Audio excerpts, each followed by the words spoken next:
This is a replacement clutch kit that I got from Moto Electrics. It comes with the clutch cover plate, the clutch pressure plate, the clutch disc, the diaphragm spring, and 6 new bolts with serrated washers. So it's a complete kit.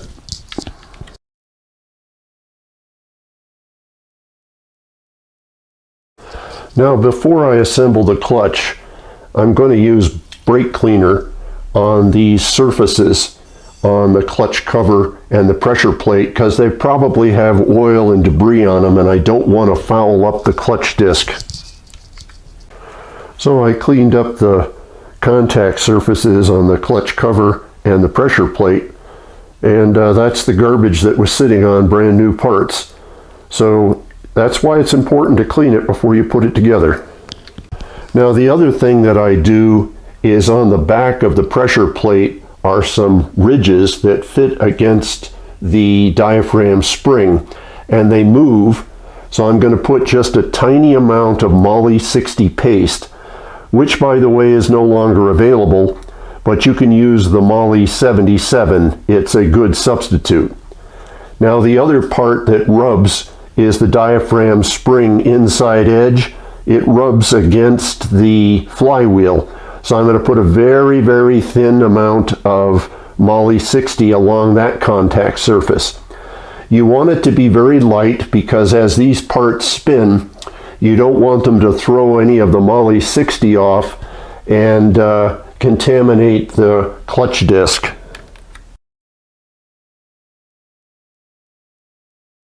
Now, the other part of preparing is to recognize the marks on the cover plate, which is white paint, and that means this is the heaviest part of the plate. There's also a mark on the pressure plate right there, which means that's the heavy part of the pressure plate. Now, there's also a mark on the flywheel, which I have centered here at the bottom. So what I'm going to want to do is mount the clutch pressure plate and housing on the face of the flywheel, and you'll notice there's 1, 2, 3 mounting points. But what I want is to take those 2 heavy marks and try to get them so they're roughly equidistant from the heavy mark on the flywheel. Now, one of the things that's interesting on this engine is that the heavy mark is about equidistant between these 2 clutch mounting bracket areas. So it's not right on one of these. That makes it a little more fun to figure out the best orientation for the clutch pack, so I get its heavy marks as far away as I can. So I played around with different orientations, and in this orientation, the cover plate heavy mark is over here, and the pressure plate heavy mark is over here, and that's the best I could do in terms of getting them as far away from the flywheel heavy mark as I could. After I played around with the orientation, I marked the strap on the pressure plate with a T, meaning this is the piece of the strap that will go at the top of the flywheel. And similarly, I put a T on the cover plate where it's going to go at the top of the flywheel. So when I put this together, I won't make a mistake.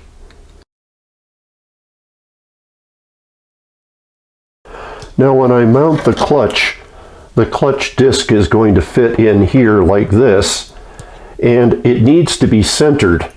So this is a tool that Moto Electrics sells for the 1981 and later clutches, and it'll slide right through like this, and then this pin fits in the center.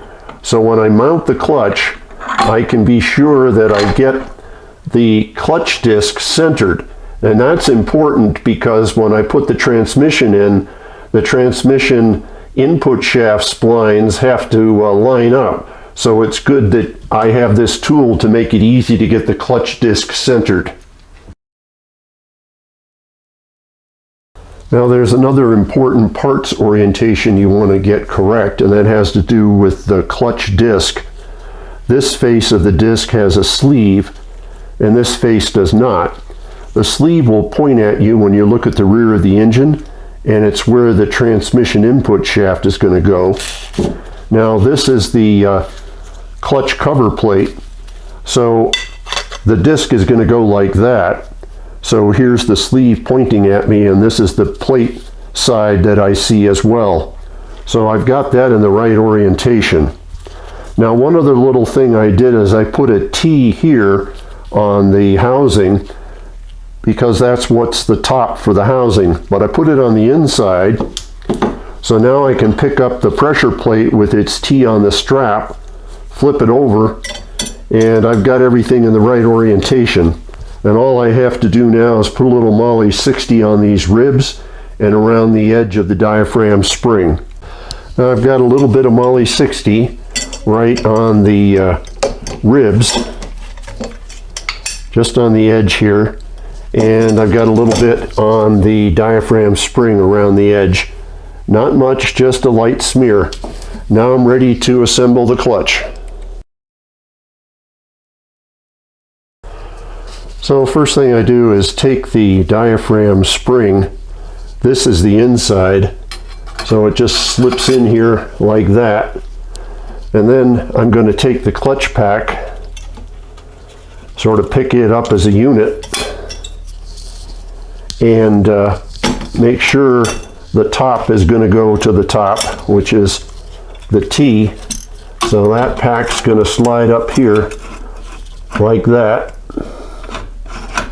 And then I'll run my centering tool in, and I'll get everything centered.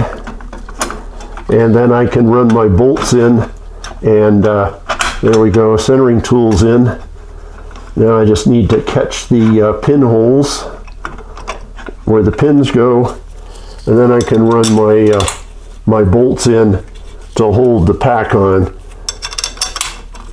So it's a little bit of a three-handed exercise, but you can see the basic process. Now I've hand tightened 3 bolts, each in the 3 areas for mounting, just to hold it together. And I want to verify, right here you can see the paint mark on the pressure plate, and then over here you can see the paint mark on the cover plate, and then down here is the paint mark on the flywheel. So I've confirmed that my orientation is correct. And the other thing you want to do when you put this together is there's a pin. You may not be able to see it very well, but you see the little pin? You want to make sure that pin, which is in the cover plate, goes into the hole in the pressure plate before you start tightening up the clutch bolts, because if you don't do that, you'll damage the pins. So that's just another little thing you want to check on. I'll put the rest of the bolts in, and then we'll torque them to spec. So I'm using a screwdriver in one of the flywheel teeth to keep it from turning, and then I just use my socket with an Allen and just work my way around. I kind of do every other bolt in each of the 3 sections, and then when I get finished I go back and pick up the others, and I'm just trying to tighten up the cover against the diaphragm spring before I torque the bolts. So you just kind of keep going around like that until everything is bottomed out. I have all 6 bolts snug, so now I need to torque them to 15 foot-pounds. That's not a big number, so I like to use an inch-pound wrench, and that's 180 inch-pounds. So I basically just go around and torque everything up until it's tight. And I just kind of walk my way around a bit, and then it'll start clicking, and we'll have everything where it needs to be. Okay, there's one.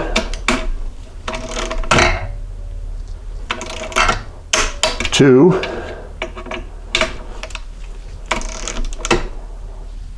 Three.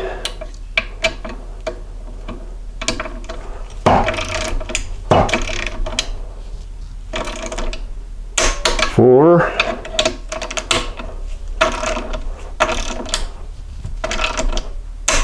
5,